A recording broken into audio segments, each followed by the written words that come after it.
Vamos a suplicarle que seamos puntuales. Yo soy puntual para darles su receso y ustedes sean puntuales también para entrar. Bueno, entonces miren,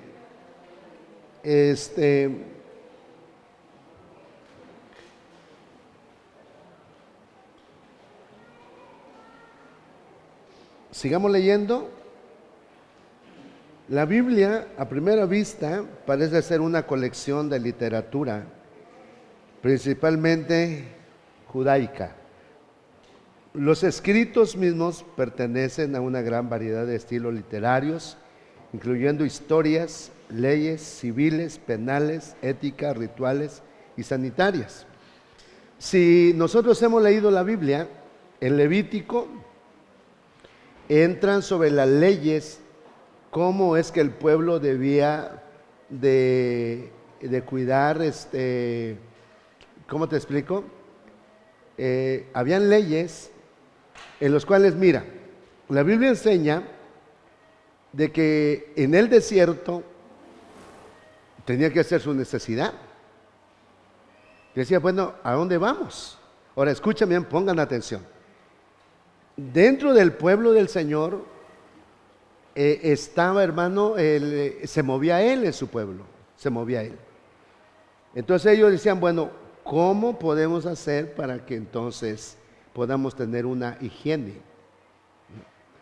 Entonces a cada uno les daban una vara con punta grande.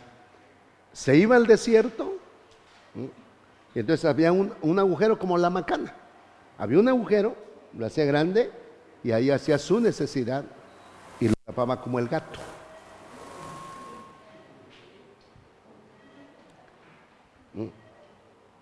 Porque eran 600,000 que salieron a pie, hombres. Ahora imagínate, tenían que tener baños portátiles. Pero entonces, ¿cómo le hacían? Entonces entró una ley ¿cómo se le dice? Sanitaria, una ley sanitaria. Entonces le dijo, bueno, ¿saben qué? Todo aquel que quiera ir al baño, que agarre su vara. Y ahí se iban.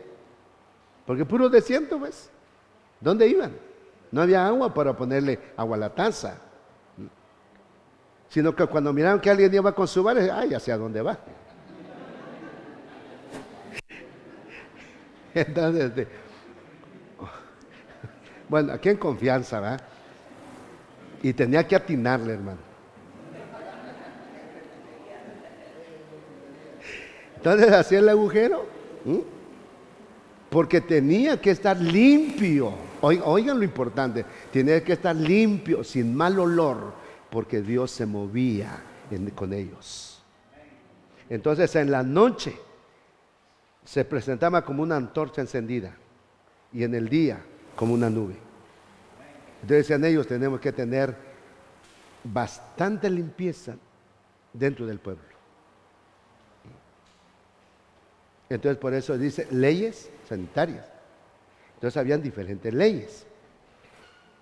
Dice aquí poesía, lírica, tratados didácticos, parábolas, alegorías, biografías, correspondencia personal, memoria y diarios personales.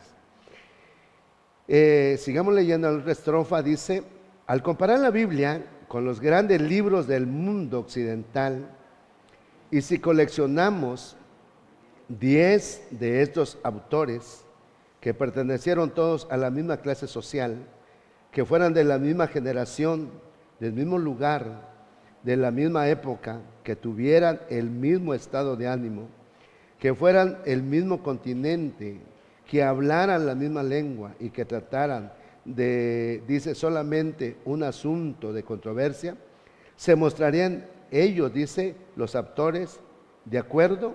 La respuesta es no. ¿Qué resultaría de todo ello? Una mezcolanza. Sin embargo, la Biblia habla de cientos de ellos con armonía y en pleno acuerdo. Eso retomando lo que escribió Moisés. ¿Ah, qué hermoso esto? Lo que escribió Josué, lo que escribió Esdras, Nehemías, Job, David, y todos ellos están unidos en el mismo sentir. Eso quiere decir, repito esto, y Dios quiere que tú vengas con ese ánimo de aprender. Fue el mismo que nos inspiró, porque el que inspira, no sé si te puedo decir esto, escúchalo con oídos circuncidados, no vais a grabar todavía, con oídos circuncidados. El que inspira fue antes que Jesús. El que inspira fue antes que el Padre. Te lo dejo ahí y el interesado busca. Por eso, escuchen, en el principio, estoy leyendo Génesis 1:1, en el principio, no lo busques, creó Dios los cielos y la tierra estaba desordenada y vacía. Dice, y las aguas cubrían el abismo, y el Espíritu de Dios se movía sobre la faz de las aguas. ¿Quién es el que aparece primero? El Espíritu, el inspirador. Ay, hermano, gózate con esto. El inspirador, el que inspiró a Moisés, inspiró a Job, inspiró, sí, está bien,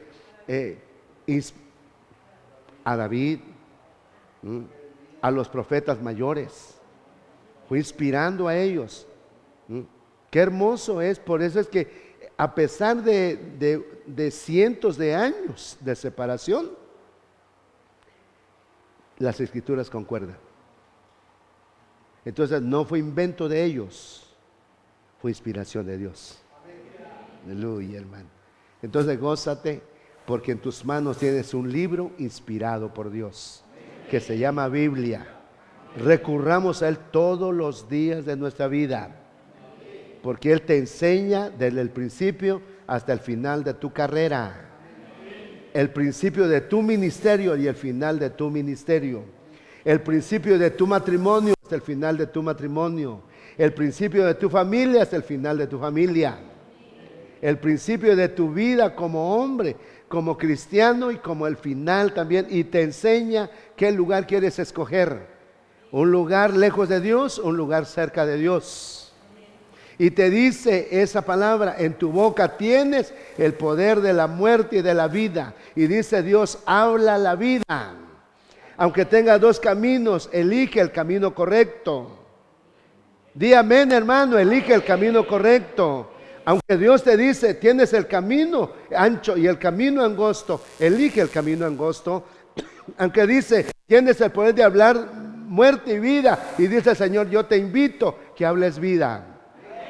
Entonces tenemos el consejo claro de nuestro Dios, porque es el mismo que inspira a todos los autores de la Biblia, no de otros libros, de la Biblia.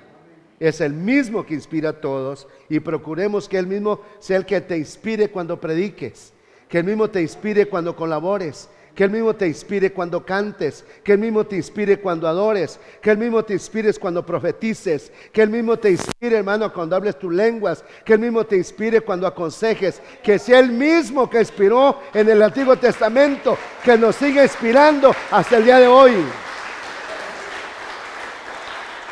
No te apartes, no vivas en lo tuyo, procura vivir en los planes de Dios, en los caminos de Dios, y tu vida será una vida de bendición. Entonces, chequemos los hombres del Antiguo Testamento. ¿Terminaron mal? No. Alguien puede decir: sí, hermano, Sansón, si vamos a hebreo, fue un hombre de la fe.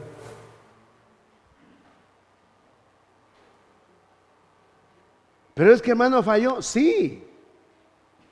Pero entonces Pablo empieza a hablar de los héroes de la fe. ¿Y cómo es posible que dentro de los héroes de la fe esté Sansón?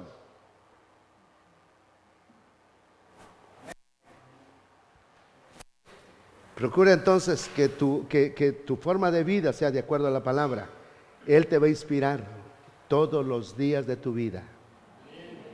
Qué hermoso, hermano. Cuando prediques, deja que Él te inspire. Cuando prediques en la femenil, deja que Él te inspire, sierva de Dios. Y Dios hará grandes cosas, hermano, en cada predicación que hagas. Bueno, no sé si hay alguna aportación, alguna pregunta.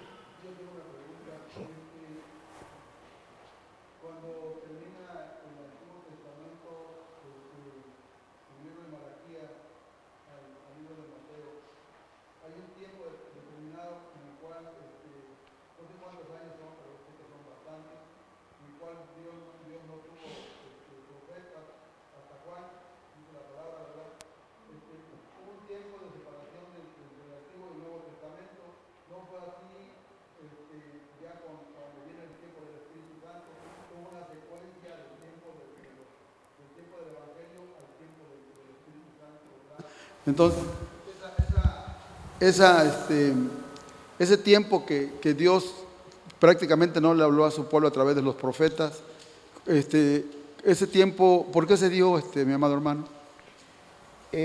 Si vemos, cuando Dios cayó, o sea que quedó callado, no habló, fue cuando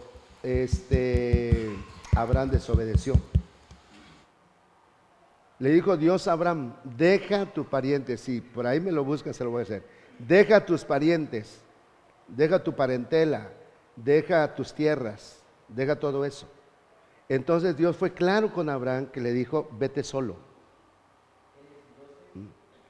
No, de lo que estoy diciendo que Dios cayó y dice que pasando un tiempo Dios le habló nuevamente a Abraham.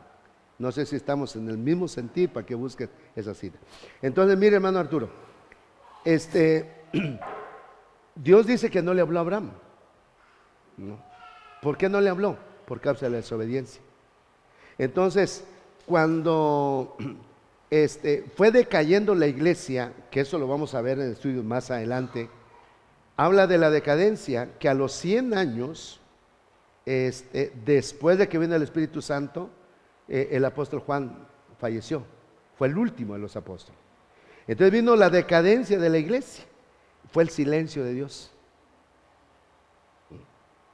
Entonces, estamos hablando de 313 años después de Cristo. Entonces se le toma, se le llama la etapa oscura de la iglesia, cuando todo se fue perdiendo, el mover del Espíritu, la guianza,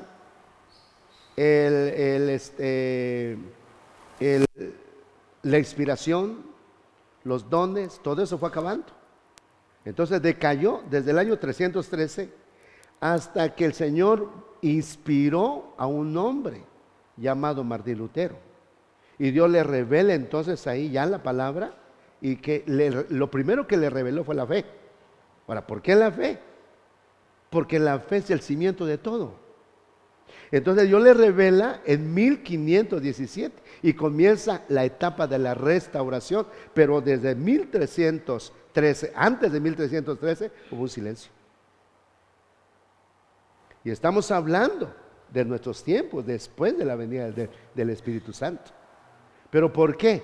Porque el hombre ya no fue sensible al Espíritu de Dios. Entonces, dicen los libros de historia, que el hombre empezó a servir en las iglesias, pero no por lo que tenía de Dios, sino por lo que era él. Era inteligente, era activo. Entonces lo empezaron a tomar en cuenta. A ver, yo veo que tiene habilidades esta persona para que cubra esta área. Pero ¿tenía de Dios? No. Entonces empezaron a depender de las habilidades humanas, no del mover del Espíritu Santo. Entonces ahí fue un tiempo en los cuales hubo un silencio. Entonces empieza el monje Martín Lutero, 1517, y le revela la fe. Entonces le revelan Efesios 2:8, no es por obra, sino es por fe, para que nadie se gloríe. Entonces lo que hace este hombre, empieza a predicar la fe. Empieza a predicar la fe. Entonces hay iglesias hasta el año 2023, iglesias luteranas, que para ellos fue importante la fe, pero dijeron, bautizarse ya no, lo importante es la fe. Entonces cada uno se aferra, hermano, a lo que piensa. Entonces de ahí, bueno, vamos a hablar en otros estudios, de ahí eso empieza las divisiones de las iglesias. Entonces, pero todo eso fue por causa de la decadencia, ¿Sí lo encontraron? 14 dice, y Jehová dijo a Abraham, después que Lot se apartó de él, alza ahora tus ojos y mira desde el lugar donde estás hacia el norte y el sur, y al oriente y al occidente, porque toda la tierra que ves la daré a ti y a tu descendencia para siempre. Después que se apartó Lot. Mientras estaba Lot con Abraham, Dios no le habló.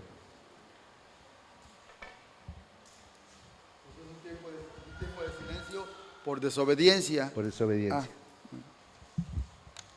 Entonces, mire, hermano Arturo, cada vez que todos lleguemos a sus iglesias, aunque sea que te exhorte a través del pastor, pero dale gracias a Dios que todavía te sigue hablando. Sí, hermano. Te exhortó, hermano, sí, sentí que el pastor me exhortó, no fue el pastor, fue Dios a través del ministro. Dile, Señor, gracias, porque aun que me exhortes, me sigues hablando. Y si me sigues hablando, es porque me sigues amando. Aleluya. Cuando Dios ama, habla. Pero cuando ya hay desobediencia, ya no habla. Entonces, mientras a mí me siga hablando, aunque me exhorte, me sigue amando. Y cuando me exhorta, hermano, no me exhorta como lo exhorta usted, me exhorta un poquito más fuerte. ¿Me ha exhortado? Sí. Te voy a decir esto. En una ocasión fuimos a orar por una hermana. Y decía esta hermana, tengo un dolor en el cuerpo, creo que el nervio ciático que le está molestando, tiene muchos dolores. Entonces agarré y le dije a mi esposa, vamos a orar. Y empezamos a orar. Pero yo no oré con esa fe que debía llorar. Y entonces se levanta ahí, de los que estamos ahí juntos, se levanta alguien profetizando y me dijo, siervo mío, cuando ores, ora con fe. Dios mío. ¿Me exhortó? Sí, pero no lo exhorta como lo exhorta usted.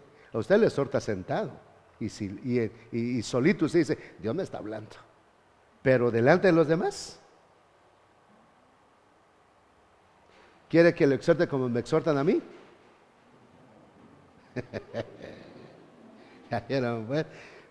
Pero digo, aunque me exhorte, sé que Dios me está hablando.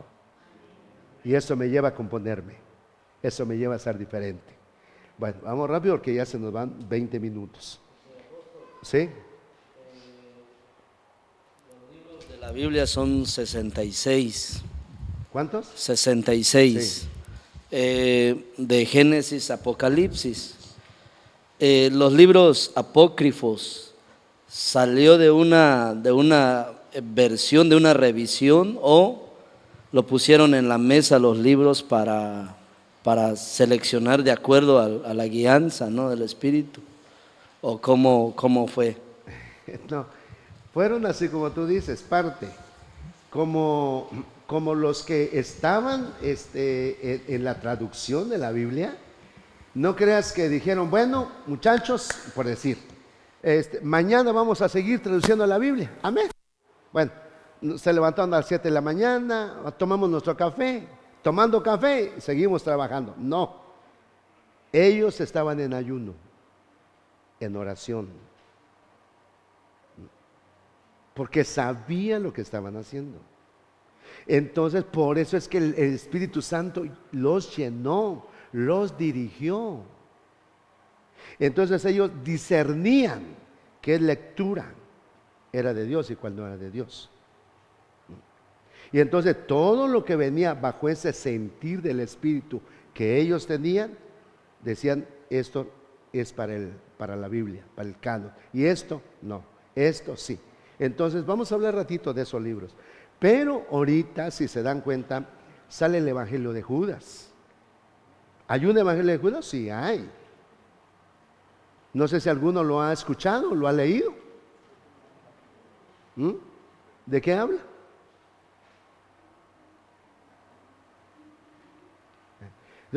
¿Has leído el Evangelio de Judas? ¿O lo has escuchado porque viene en audio? Sí, a mí me ha gustado. Lo he escuchado. Y dice que Judas siempre le preguntaba a Jesús: Señor, pero los llevaba el Señor a que oraran. Y dice Judas que el Señor se empezaba a reír cuando ellos oraban. Y dice: Señor, ¿por qué te ríes? ¿No estamos orando bien? Y entonces dice que el Señor le decía: es que están orando al Dios que no conocen. Entonces, ¿qué podemos hacer pues para conocer ese Dios? Entonces Judas le revelaban. Por eso es que le dijo: amigo, lo que vas a hacer pronto, hazlo ya. Lo que vas a hacer, hazlo pronto. Entonces Judas llegó a ser uno de los discípulos muy cercanos a él. Y entonces le decía: mira, ustedes son como los árboles, le decía Jesús a Judas. Son como los árboles que cuando el viento sopla, el árbol tira toda su rama, todas sus hojas. Así va a llegar en el tiempo de ustedes, que cuando el viento sople, todo lo malo caerá de ustedes. Y Judas quedaba impactado con la enseñanza. Y eso no está en el canon. Entonces tenemos que investigar. Entonces el viento era cuando viniera el Espíritu de Dios, lo malo iba a caer de nosotros. Dígame, hermano, si algo te está interesando. Entonces iba a caer lo malo porque son las hojas secas. Entonces el Señor pone, y lo leemos todos ya en los evangelios, que ni una hoja cae sin el permiso de Dios. Entonces se apega mucho al evangelio de Judas. Bueno, encuentras el evangelio de María Magdalena. ¿Hay evangelio de María Magdalena? Sí, búscalo.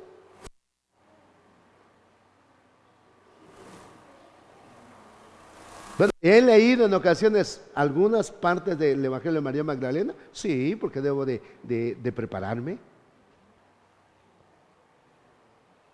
¿Has leído el libro de Salomón? Sí, debemos de leerlo. Porque el libro de Salomón te dice cómo es que Salomón dejó de tener temor a Dios. Entonces dice que Salomón llegó a quitarle sus bienes a las viudas. Oye, qué fuerte es esto. Entonces nos habla, hermanos, que si vamos a ver la historia de Salomón, dice que Salomón terminó adorando a los dioses de sus mujeres. Entonces no fue un dios.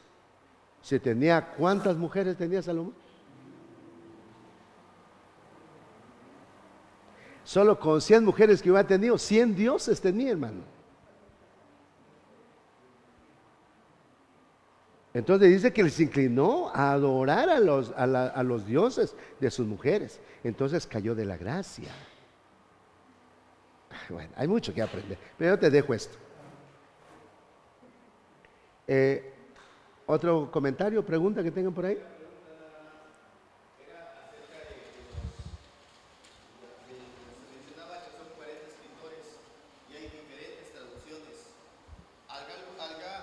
Hay algunas traducciones que no se deben de estudiar porque están mal, o los conceptos o las mismas palabras en otro significado. Sí, hay algunas traducciones, como la traducción del Nuevo Mundo. Ellos en su literatura, Marcos, tratan de desunir la Trinidad. Dice en la versión de los testigos de Jehová, que es la traducción del Nuevo Mundo, dice en Juan 1:1, en el principio era el verbo, y el verbo, dice, estaba con Dios. A ver, en el principio era el verbo, y el verbo era un Dios. Entonces ahí lo separan. Quiere decir que el verbo, que es Jesucristo, no era Dios. No sé si alguien lo tiene en traducción del Nuevo Mundo, Juan 1:1. Era, y la palabra estaba con Dios, y la palabra era un Dios. Era un Dios. Entonces Marcos dice, en la versión Reina Valera dice, y la palabra o el verbo era Dios. Pero en la traducción del Nuevo Mundo dice, era un Dios. Separa. Esas cosas tan pequeñas para algunos son tan importantes para nosotros. Porque entonces estamos hablando de un Dios, entonces el verbo era un Dios. Y Dios era otro Dios, ¿sí? Entonces ellos dicen que Jesucristo fue un Dios creado. Creado. No es Dios entonces. Cuando dice que Jesucristo es el mismo de ayer, de hoy y por los siglos.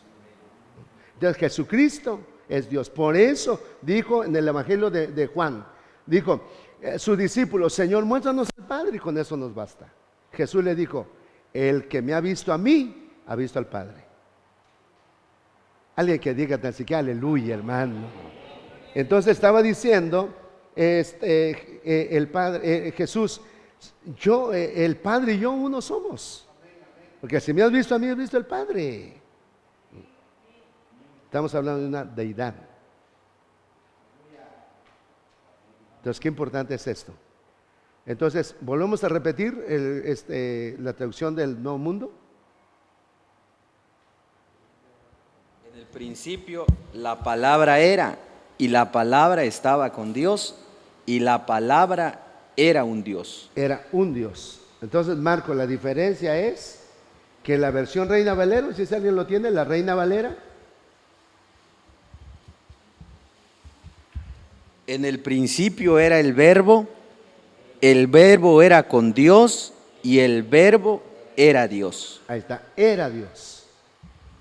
Pero la traducción del Nuevo Mundo dice, era un Dios. Solamente la U y la N lo separa. Entonces hacen dos dioses ahí en el verso 1. Por eso estamos preparándonos, estamos estudiando la Biblia, y qué bueno que hagan esos comentarios, esas preguntas, porque nos ayudan mucho. Entonces, ahora imagínense cada predicador lo que debe estar preparado para que pueda predicar.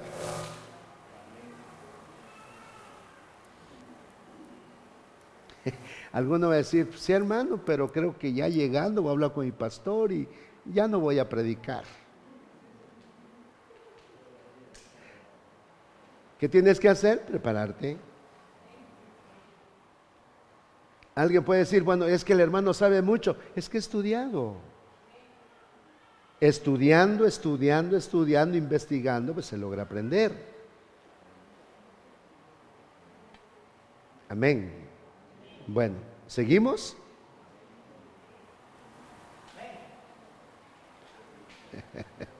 Bueno, entonces, ¿dónde quedé?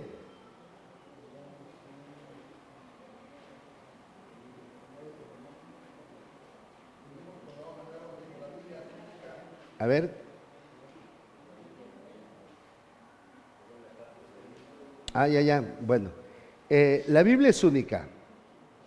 La Biblia ha sido leída por más gente y publicada en más idiomas que cualquier otro libro. Digan amén, gózate por esto, gózate por esto. Ha sido publicada en más idiomas que cualquier otro libro. Aún el libro que más te gusta, hermano, ha sido publicado más la palabra de Dios que cualquier otro libro. Es bueno los libros que sacan algunos siervos de Dios, buenísimo, buenísimo. Alguien puede decir, ¿puedo leer esos libros? Adelante, léelos. Pablo le dijo a Timoteo, tráeme el pergamino, los libros y el capote que por ahí dejé. Entonces, Pablo, ¿estudiamos otros libros? Sí. Siempre y cuando, hermano, nunca agarres los libros para sacar tus temas y predicar. Porque eso no es palabra viva. Perdonen, hermano, que yo diga eso. No es palabra viva. porque a ti no te está dando vida, no te está convenciendo, lo convenció otro, que tú lo estás leyendo, es bueno, pero que sea para tu conocimiento, para que tú tengas, hermano, un poco más de conocimiento de la palabra, pero que agarres un libro, que saques tu tema de ese libro para predicar, no es correcto. Por eso está la Biblia.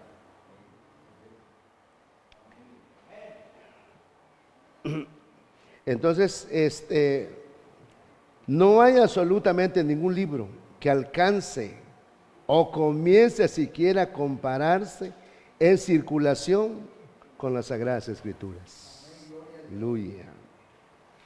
Bueno, no sé en qué página vas. La tercera.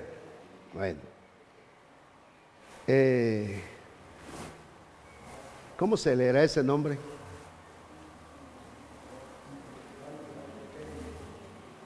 A ver, algún alemán que me ayude a leerlo. Bueno, eso que usted leyó. Dice que hace alrededor de 30 años en la Sociedad Bíblica Británica y extranjera, para cumplir con las demandas de material que tenían, le era necesario publicar 22 copias cada minuto, día y noche. Una demanda de la palabra de Dios. Padre Santo. Decían 22 copias cada minuto. Entonces las impresoras, hermano, estuvieron pero saturadas. 1320 copias cada hora del día y de la noche. 31,680 cada día del año. Es profundamente interesante saber que este sorprendente número de Biblias se despachaba a varias partes del mundo en 4,583 bultos que pesaban 490 toneladas. Qué hermoso, hermano. Al saber cómo es, hermano, cómo la gente demandaba, pero lo pedía. Tengo un video donde llegó la Biblia por primera vez en una tribu. Algún día creo que se lo voy a proyectar en estas clases que vamos a seguir teniendo, en los cuales supieron que iba a llegar la Biblia en su idioma de ellos. Hicieron fiesta y no podía entrar a través de un vehículo ni a través de animales de carga, tenían que entrar por avioneta. Pero cuando llegó la avioneta, todos hermanos, descendió todos aplaudiendo. Y el jefe de la tribu fue a recibir al misionero. Y cuando abrió la Biblia, hermano, se ve en el video, hermano, cómo empezó a derramar sus lágrimas. Y abrazó la Biblia con tanto amor. Y le dijo a todos: lo que por años hemos esperado, hoy lo tenemos. Ay, hermano, qué hermoso.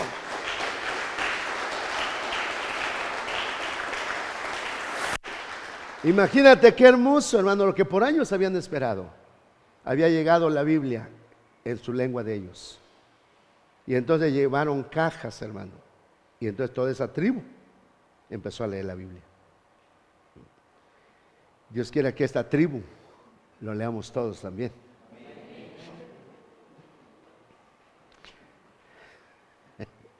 Gloria a Dios. Vamos rápido que ya el tiempo se nos va, hermano. Tenemos 15 minutos nada más. La Biblia es única en su supervivencia. Supervivencia a través del tiempo. Escritas en materiales perecibles, teniendo que ser copiado y recopiado durante centenares de años. Dice, antes de la invención de la prensa, de imprimir. Sin embargo, esto no perjudicó su estilo, su corrección, ni su existencia. La Biblia, comparada con otros escritos antiguos, tiene más evidencia manuscrita que 10 piezas cualquiera de literatura clásica combinada. Inciso B.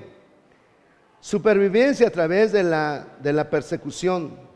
Como ningún otro libro, la Biblia ha soportado los ataques malintencionados de sus enemigos. Muchos han tratado de quemarla, de prohibirla y de ponerlo fuera de la ley, dice, desde los días de los emperadores romanos hasta el presente en los países denominados por el consumismo. Dice, Voltaire, el destacado incrédulo francés que murió en 1778, dijo que 100 años después de su época, el cristianismo sería borrado de su existencia y pasaría a la historia. Pero, ¿qué fue lo que sucedió? Voltaire ha pasado a la historia mientras que la circulación de la Biblia continúa creciendo en casi todo el mundo, llevando bendición por donde quiera que va. Voltaire estaba bien volteado.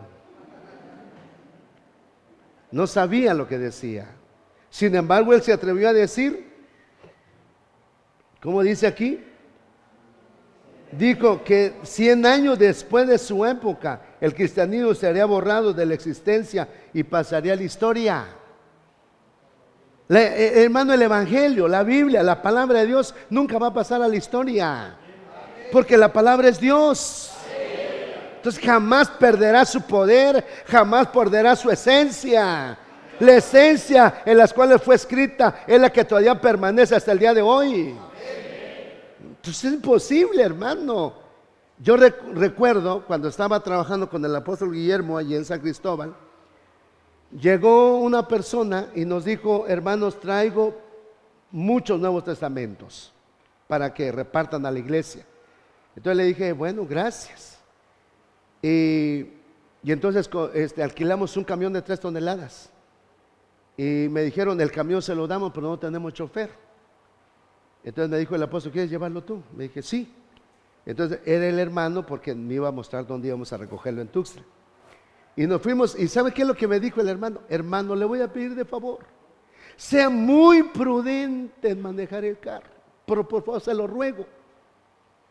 Porque donde se camina, donde se lleva la palabra de Dios, siempre el enemigo trata de poner obstáculos.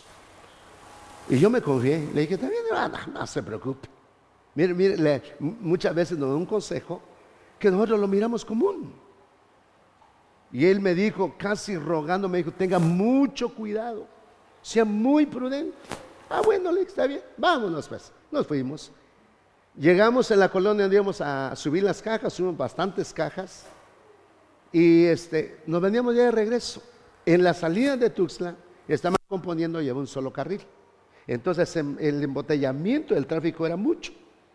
Y ahí vamos todos, y ya ven que cuando hay un embotellamiento, todos quieren pasar. Entonces yo voy con el camión de 3 toneladas, despacio, hermano, cuidado. Mire, se acercó mucho. Mira, frene, hermano. Viene más atrás, se me ponía nervioso. Y entonces de tanto que iba yo cuidándonos, que creo, hermano, que se atraviesa un carro y le vuelo su espejo. Y entonces aquel hermano, no fue normal, atravesó el carro frente al camión y dijo, yo no me muevo si no me pagan mi espejo. Pero mire la multitud de carros que no me importa. Pero tenía un enojo, hermano, pero bien tremendo. Y entonces dije, y me dijo el hermano, se lo dije. Y yo le dije, Padre Santo, si me lo dijo este bendito hombre. Y entonces dije, pero ni modo, dice, no se preocupe, voy a apagar el espejo. Y se bajó. Y aquel, que levantando la voz y los ademanes. Y entonces dijo, bueno, ¿cuánto es? Y pidió exagerado. Y dije, aquí está. Y entonces se fue. Y entonces dijo, de aquí, hermano, a San Cristóbal, vaya más prudente. Y empecé con prudencia, hermano. Te digo esto porque donde quiera que va la palabra, siempre el enemigo va a poner obstáculos. Sí, hermano. Entonces vas a evangelizar, te van a poner obstáculos.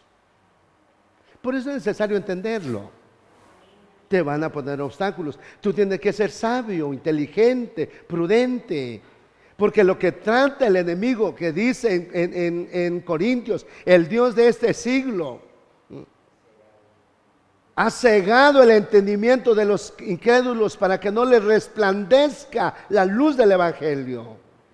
Entonces quiere decir que hay alguien que se va a oponer. Tengo que ser sabios. Vas a repartir Biblias, que por ahí te llegan un 30, 40 Biblias. Sé inteligente, ¿con quién lo vas a repartir? Para que no el día de mañana lo veas tirada. Si recuerdas, Coquito, hermano Gonzalo, de allá de Comitán, Chalito, ¿no? Entonces él le gustaba mucho, llevaba una persona a la iglesia y le compraba su Biblia, llevaba otra a la iglesia y le compraba su Biblia, hasta que él se dio cuenta que le compraba su Biblia nuevas, hermano, y lo dejaban en la iglesia. Dice, pero si yo compré esta Biblia, qué tremendo es el hermano. Entonces muchos menosprecian la palabra. Entonces cuando me mandó una persona de Estados Unidos, me mandó unas 50 Biblias, me dio un consejo y me dijo, hermano, de preferencia, los que ya hayan aceptado a Cristo, dele su Biblia. Y así lo empecé a hacer. Entonces la gente que ha llegado, les pregunto, veo su fidelidad, tienen 8 días, 15 días, un mes, 2 meses, 3 meses, 4 meses. Veo que ya se quedaron en la casa, en la iglesia. Entonces les damos, hermano, vamos a darle sus Biblias. Entonces la palabra de Dios tiene muchos enemigos. Por eso, hermano, es que hay hasta traductores. La Biblia, que no es muy recomendable. ¿Cuál te dije, Freddy, la vez pasada? De Scofield. Los textos de la Biblia están bien, pero los comentarios no están correctos. Procure esa Biblia, no usarlo. La Biblia latinoamericana, cuando dice ahí la Biblia, el cuerpo de Cristo, la Biblia latinoamericana dice la hostia. Se enfocan cada Biblia a lo que cree. Entonces debemos ser muy cuidadosos, mis hermanos. Si hay alguna pregunta, háganlo.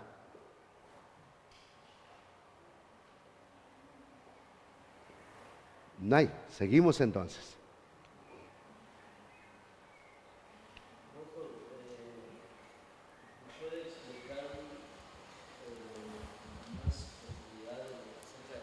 Santa Inquisición. Es que mira, la Santa Inquisición fue un tiempo de persecución de los cristianos. Fue donde todos aquellos que estaban en contra del catolicismo los mataban.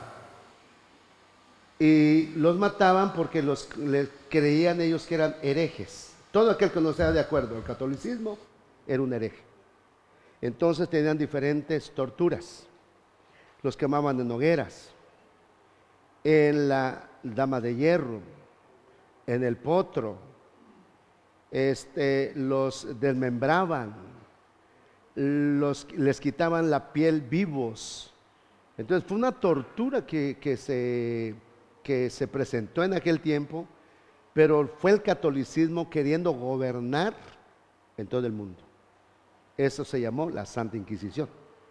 Aparte el holocausto, que fue lo de Hitler. Pero la Santa Inquisición fue lo de eso, persiguiendo. Entonces todos eran herejes si no estaban de acuerdo con el catolicismo. Bueno.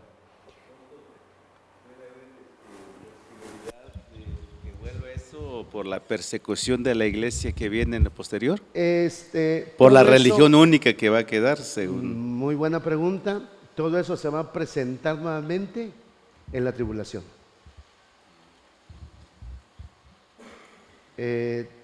No es que quedó en la historia, sino que las torturas se van a volver a presentar en ese tiempo. Entonces va a volver a resurgir, sí. Entonces hay de aquellos que se queden. Por eso el Señor dice, el que está en el campo no regrese a su casa, y el que está en su casa huya a los montes. Rueguen a Dios, dice todavía, Dios tan misericordioso, que no le vaya a pasar eso cuando estén embarazadas, porque serían días de mucha angustia. Entonces todo eso va a volver, pero todo en su tiempo. Por eso la iglesia va a ser sacada antes de que vengan esos días de tormento a esta tierra. Sí. Bueno,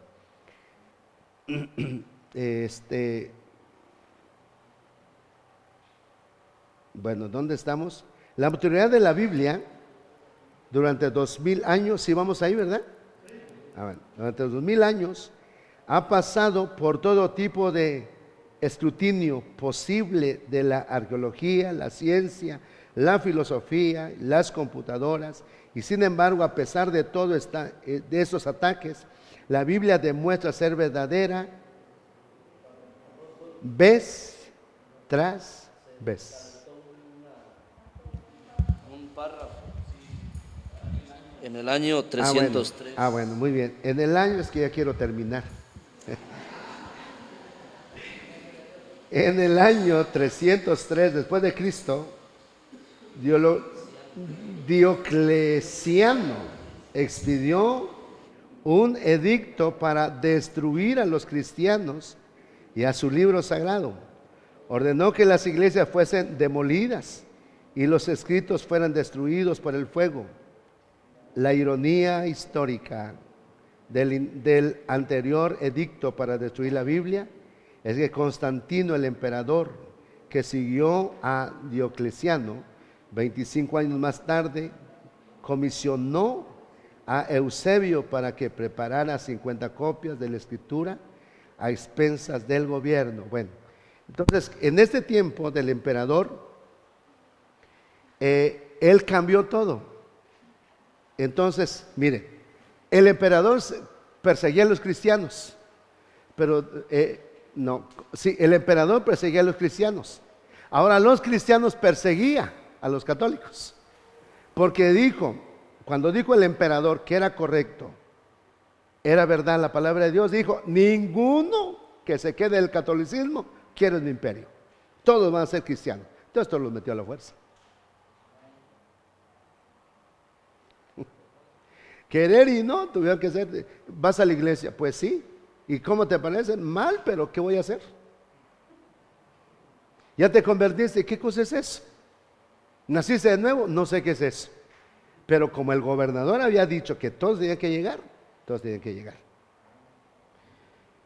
Entonces dice, la autoridad de la Biblia durante 2000 años ha pasado por todo tipo de escrutinio posible, de la arqueología, la ciencia, filosofía, las computadoras, todo se ha levantado en contra de la Biblia, pero la Biblia ha salido verdadera cada vez que es probada.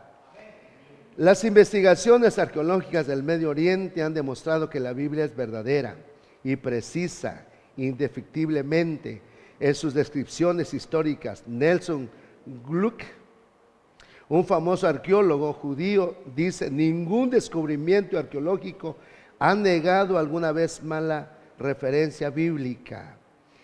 El doctor William, quien no era amigo del cristianismo y que fue probablemente la máxima autoridad en la arqueología del Medio Oriente en su tiempo, dijo esto acerca de la Biblia: no puede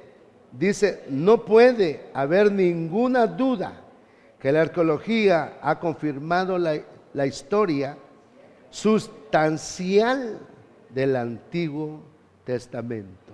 Imagínate, hombres que dedicaron tiempo a la arqueología dijeron: la verdad lo tiene la Biblia. Y la verdad es que llegamos a 50 minutos más. Pónganse de pie, el tiempo se nos va rápido. 10 para las 12. Aproveche rápido en comprar su agüita, ir al baño, saludar al hermano, invitarle un refresco al hermano.